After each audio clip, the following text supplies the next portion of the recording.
ఇక్కడ విచ్చేసినటువంటి మీడియా మిత్రులందరికీ కూడా నమస్కారం. నిన్న మనం చూసినాం ఆదోని మున్సిపాలిటీ కౌన్సిల్ సమావేశంలో జరిగినటువంటి కొన్ని విషయాలను మీ ముందు పెట్టేటువంటి ఒక ప్రయత్నం చేస్తాను. వైఎస్ఆర్ పార్టీకి సంబంధించినటువంటి కౌన్సిలర్ రఘునాథ్ రెడ్డి, ఈ రఘునాథ్ రెడ్డి అనేటువంటి కౌన్సిలరు నిన్న జరిగిన కౌన్సిల్ సమావేశంలో ఒక మహిళ అని కూడా చూడకుండా, సాటి కౌన్సిలర్ అని కూడా చూడకుండా లలితమ్మ అనేటువంటి ఒక కౌన్సిలర్ని నువ్వు అని పదే పదే అంటూ ఆమెను ఏకవచనంతో మాట్లాడుతూ అవమానించే విధంగా మాట్లాడినాడు. అదే మాదిరిగా నరసింహులు అనేటువంటి వైస్ చైర్మన్, వైఎస్ఆర్ పార్టీకి సంబంధించినటువంటి కౌన్సిలర్, ఆయన ఏమన్నారు, నువ్వు బయటికి పో అని అదే మహిళా కౌన్సిలర్ని ఏకవచనంతో మాట్లాడుతూ బయటికి పో అన్నాడు. బయటికి పో అనడానికి అదేమన్నా కౌన్సిల్ హాల్ అనుకున్నావా, లేకపోతే నీ వైఎస్ఆర్సీపీ పార్టీ కార్యాలయం అనుకున్నావా నరసింహులు? అదే మాదిరిగా రఘునాథ్ రెడ్డి అన్నటువంటి మాటలను మనం ఒకసారి గుర్తు చేసుకుంటే, రఘునాథ్ రెడ్డి ఏదైతే భూ కబ్జాల విషయం మాట్లాడినాడు, అదే మాదిరిగా రిజిస్ట్రేషన్లకు సంబంధించినటువంటి విషయం మాట్లాడినాడు, ప్రజలు భయాందోళనకు గురవుతున్నారు అని మాట్లాడినాడు.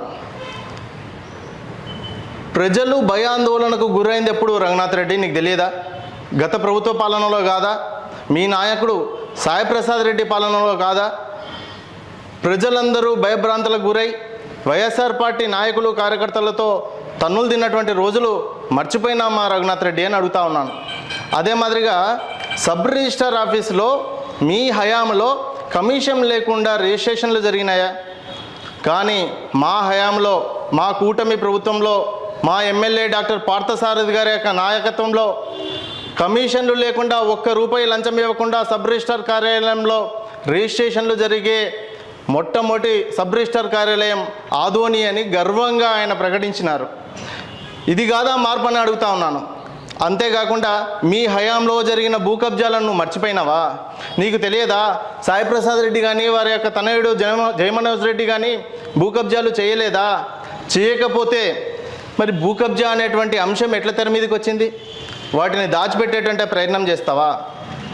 భూ కబ్జాలు చేసిన తర్వాత వాటిని తెలిస్తే వెంటనే 2 సార్లు కూడా క్యాన్సిల్ చేసినటువంటి ఘనత మా ఎమ్మెల్యే డాక్టర్ పార్థసారథిది. అది నువ్వు గుర్తుపెట్టుకోవాలి. మీ కనీసము భూ కబ్జా జరిగినటువంటి స్థలాన్ని ఎట్లా క్యాన్సిల్ చేయాలో అన్న ప్రాసెస్ తెలుసునా అని అడుగుతా ఉన్నాను రఘునాథ్ రెడ్డి.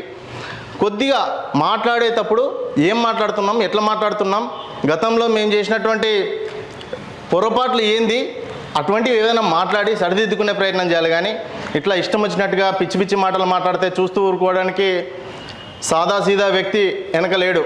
ఆయన డాక్టర్ పార్థసారథి.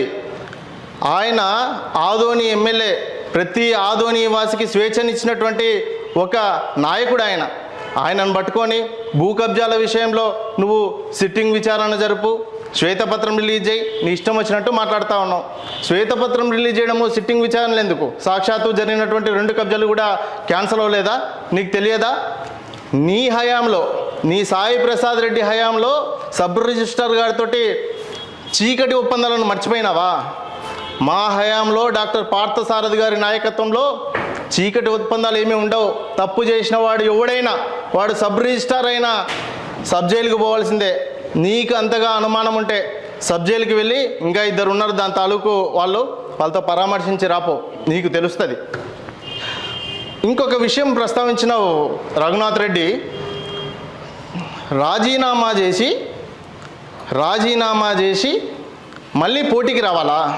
ఎందుకు తొందరపడతా ఉన్నావు రఘునాథ్ రెడ్డి? త్వరలో కౌన్సిల్ సంబంధించినటువంటి ఎన్నికలు జరుగుతాయి, పోటీలు జరుగుతాయి. కాకపోతే నీవు మర్చిపోయినావేమో, ఆదోని ప్రజలు మర్చిపోలేదు. ఒక విషయాన్ని గుర్తు చేస్తా.